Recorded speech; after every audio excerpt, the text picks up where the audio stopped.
Alright, this is Jeremy and Ken with Dreadnaught, and we talked a little bit earlier about what was the dude's name that was spanking his kid and got in a whole bunch of trouble? Adrian Peterson. The story is that the kid was spending, I guess, the weekend or something with him. This is his kid. The mother flew the kid down from Minnesota. The mother has parental rights? Yeah, flew the kid down from Minnesota to Texas. Kid's at his house. Something happens with some other children. Kid's disciplined with a switch. We could go culturally and say most, because Adrian's from Oklahoma or somewhere, I think. So most Oklahoma, definitely. I understand country black people, and just country people in general. I had a weeping willow in my grandparents' yard, especially anytime I did something real bad, you can get some switchable offenses. That's just the way it was. And it turned us into the people we are. You know what I mean? Anyway, the kid, I wasn't there. I'm not trying to judge, but I've had a spanking with a switch before. And if you sit there and take it, yeah, all the marks will be on your butt. If you move around, it's like Zorro. It's all over you. Yeah. So, you know, the whole thing about it is, what I would assume as a parent is, nobody's been spanking this kid. Nobody's been disciplining him at all. And then he got to his father's house. Who probably was disciplined. Who did discipline him. And that's normal to the father. And this is the outcry. Mm-hmm. Now, why the whole world apparently is up in arms about this, I have no damn idea.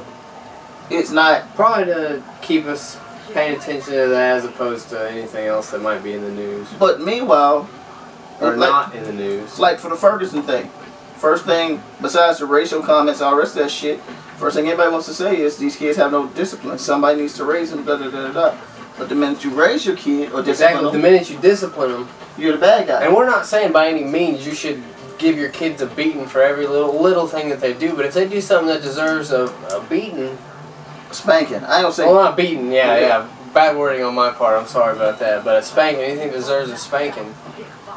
I was always told, you know what I mean?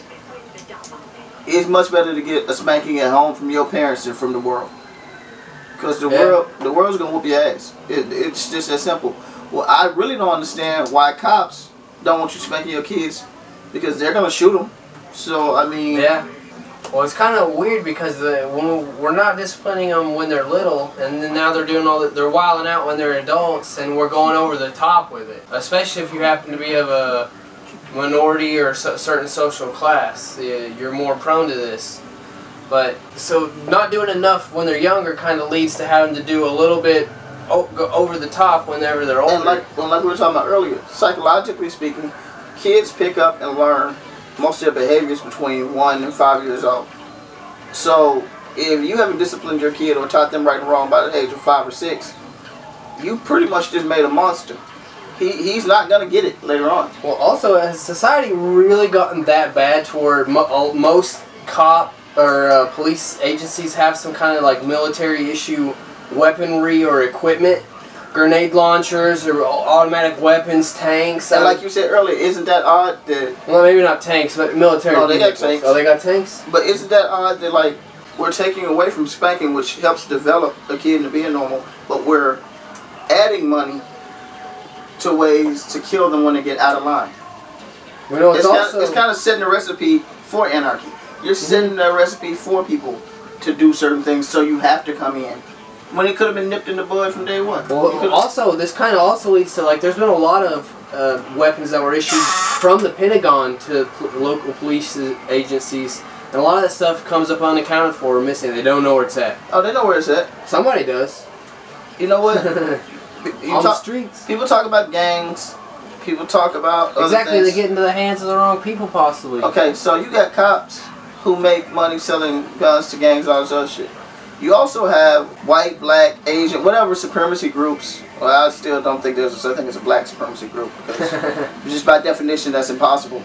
But I know for a fact you have militia type people and everything else that have direct pipelines to police departments and get guns. Yeah, buy them, they're donated, whatever the hell else. You know what I mean? So it's a crazy mixed up thing.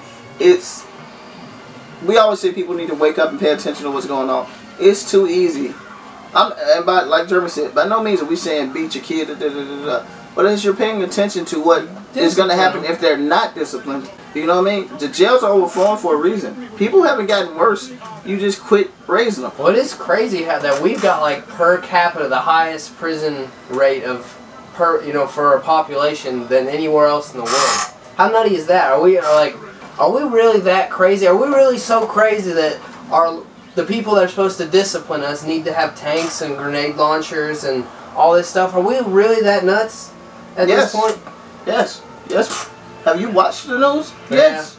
I try not to. Now, I will say this also, and I'm not trying to be funny, and again, this has nothing to do with race or anything else. This is just a simple fact. This is something we need to research, actually. I'm willing to put money on the fact. Matter of fact, fuck putting money on it. I know this for a fact. I stand by this. Throwing everything in. Yeah. Betting everything. Yeah, I'm doubling down on this one. If you look at every spree shooter, school shootings, everything else, there's some lack of discipline in his life. Somewhere down the line, yeah. He was either homeschooled and he was in timeout. If you really think about most of your kids, or he was just kind of left to his own devices, but never really spanked or anything. Always could do his own. Disciplined. Because I'm telling you real, as a kid that has done some stuff wrong in my life, I do not know how to make a pipe bomb. Whoever you got time at 13 to sit around and learn how to make a pipe bomb, never even thought about one. Or even thought about it. You got too much fucking free time, bro. There's other stuff. Yeah, there's other ways to interact with society than making pipe bombs. Like, why are we so antisocial too? Like, because we're taught to be. But that's what people don't think about. You've been teaching these kids from day one that they're better than this person, they're better than this person, and anything wrong in their life is this person's fault or that person's fault, and blah blah blah blah blah. And then you wonder why it's the angriest little bastard alive. Well, also we tell kids, to kind of be weary of strangers, and now with the way society is, they kind of should be. But like, we're very social creatures, and like it's a lot of the programming in our brain, like you actually get endorphins released whenever you socialize with, like whenever you're meeting new people and whatnot, you're actually getting like these feel-good chemicals. So your body has over time been conditioned to want to go socialize and meet new people, but we're making it so hard and we're becoming kind of antisocial. Even with your really good friends, like I'm guilty of it, for instance. As opposed to calling them, I'll shoot a text just because it's easier. You know what I'm saying? There's a lot less interaction there. I think what people don't get is everybody wants to be an individual. And that's what you're saying. I mean, we're getting taught to not want to be around each other. To be these, between computers. You don't have to go to the movies because you can stream the movie at home. So you don't have to interact with people. You don't have to go to the game because you can watch the game at home. You don't have to interact with people. There's a whole bunch of things that people are doing. Hell, people are hiking with a screen and a little instead of going out to nature. People are making themselves hermits. Yeah. In a way. And I think a main factor in the human condition in making a balanced human is interaction with other people. It is going out and exploring new things. And if those endorphins you're talking about aren't, they're going to come out a different way. Anything that you block will come out a different way, usually negatively. Back to punishing society, like, why do you think for certain things we hand down super harsh punishments and for others not so much? Like, for instance, why is it that someone can kill somebody and get out of jail quicker than someone who is selling drugs? To create criminals? Well, yeah, that's basically all prisons are now, is like schools for criminals. Think about it. On average, the person who kills somebody, on average, it's usually a mistake. But every now and then you get the motherfucker who really... Yeah, I mean, if it's... You gotta look at context. Context is everything. But you do have people that really did mean to kill people. So, that person's a criminal. Half the time they'll tell you, if I see you in a mug shop and you got tattoos over your face and everything else, I'm assuming you plan on going to jail for a while. Yeah, or definitely not getting a decent job. Okay. Especially on your face. So, that person, you kind of see where they're going. Meanwhile, the kid who's selling weed or whatever else, now you got a repeat customer. Like, if you hadn't sent him to jail, if you hadn't given him all this time, he would have rethought his life, figured out a way to direct his energies and done something different. Instead, you sent him to crime college and let him get mentally and physically mistreated for however many years, bitter about the shit, pissed off everything else. Or if he's the biggest person that has the most control, he's the one who's doing the picking on. Yeah. But he's not. You think when he gets out, he's gonna stop trying to take that power away from people? But he moved so far from being reformed. Like I always say, when's the last time you really seen somebody get reformed in prison? There's no one that I know. Now, back in the day, you used to hear that I'm shit. sure there might be like one success story. Yeah, that's what I'm saying. Well, is there? I mean, if there was, would they not make like a big fuss about it? No. Like if you had some guy that was going down the wrong path, right, and he just turned around after like 4 or 5 years in jail, and then came back and became one of the most successful people ever because of that experience. Don't you think that would be touted? The only people who I've seen do that, and I'm not trying to be funny, but it's back to me kicking Christians. TV evangelists, people like that who come out and they hustle people, or people with pyramid schemes and things like that. They go to prison for something, they come back out, and on paper, yeah, they're a success story. In reality, that's kind of they're worse. In my opinion, that's kind of. Those guys have really nice cars for just being, you know, the head of a church. Hey, nice houses. Yeah, nice everything. Living better than they should.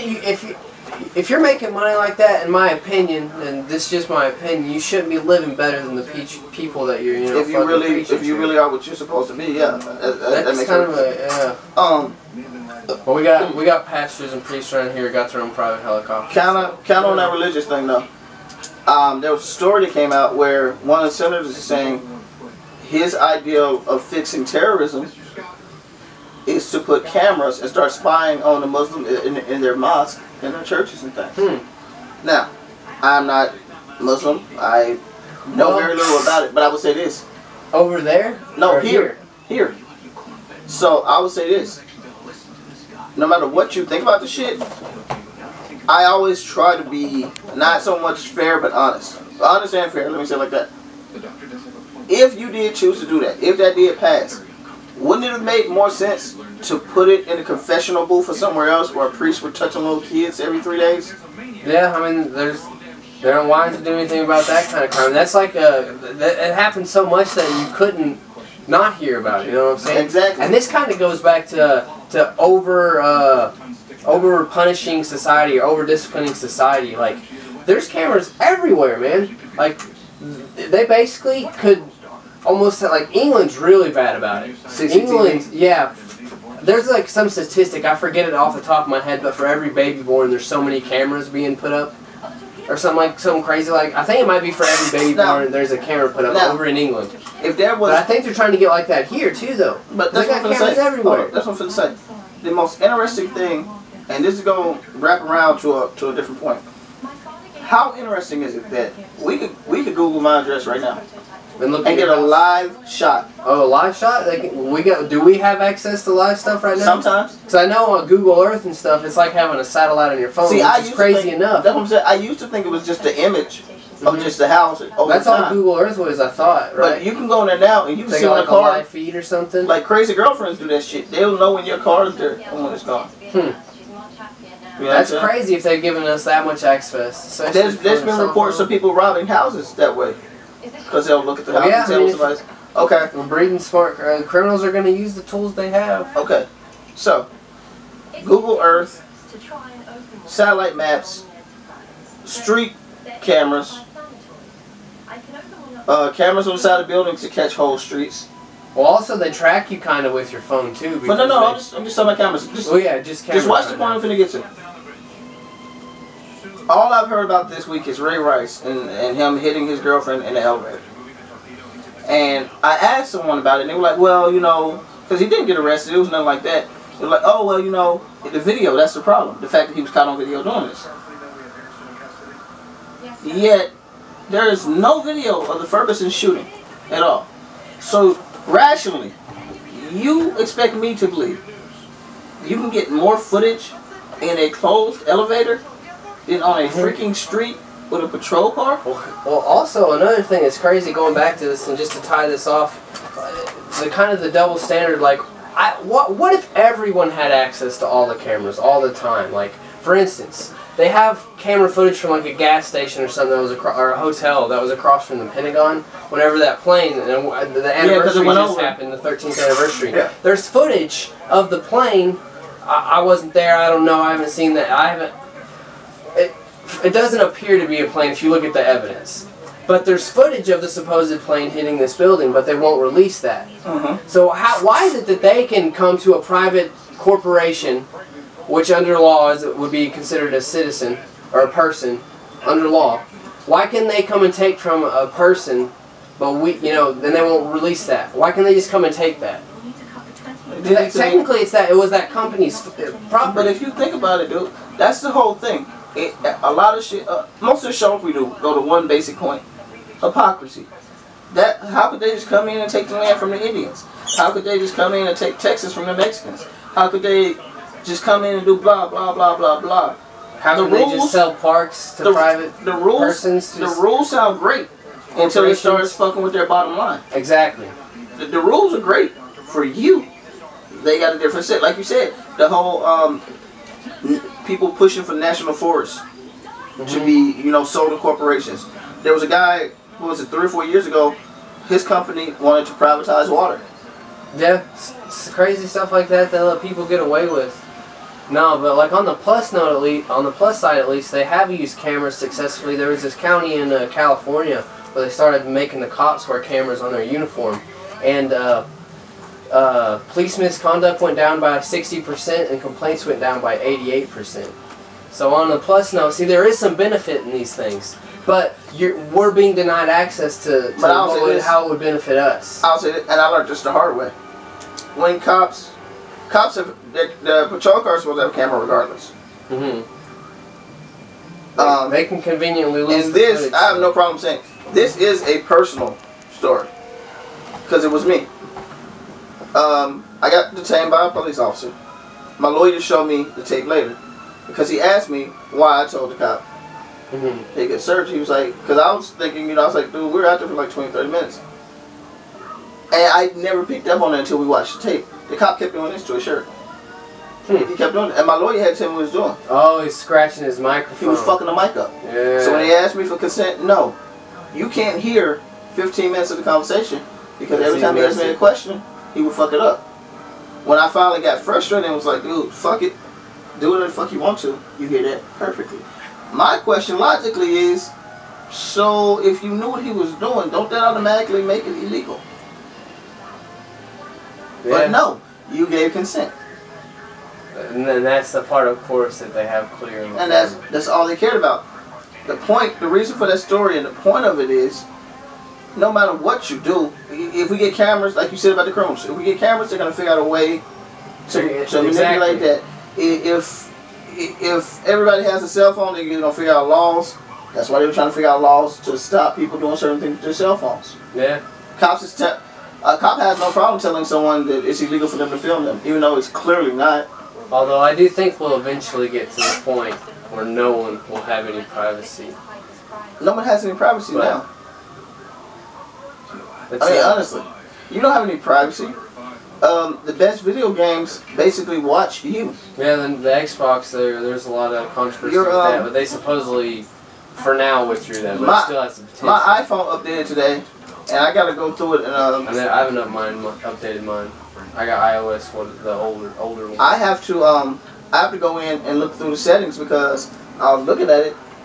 I took a picture today, and my street address came up in the gallery of where I took the picture at. That's some craziness. I don't like that. That's a little scary. You know what I'm saying? That's a little. This up. Yeah. But we'll definitely come back with another episode. Go ahead and hit us up on DreadnaughtLegion.com, the Facebook. We got Twitter. It's official this time. The minute one of us can remember it. Just look up Dreadnaught. You should be able to find us. I think it's like Dreadnaught Legion 1. Follow. I'll put the Twitter in the description. And we'll get back at you later. We need a catchphrase for the Indians. I want to do a theme song, dude. Like, be